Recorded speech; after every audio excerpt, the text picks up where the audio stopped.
تو اس عمر کے اندر آپ نے حضور علیہ الصلاۃ والسلام کو پیغام نکاح بھیجا، اور پھر یہ نکاح انعقاد پذیر ہوا، اور حضور علیہ الصلاۃ والسلام کی اولاد مبارک جو ہے وہ حضرت خدیجۃ الکبریٰ کے بطن اطہر سے ہی ہے۔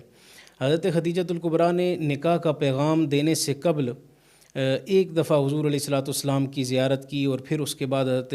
اپنی خالہ حضرت نفیسہ سے عرض کی کہ میں ان کو پیغام نکاح بھیجنا چاہتی ہوں۔ اور پھر اس سے پہلے آپ نے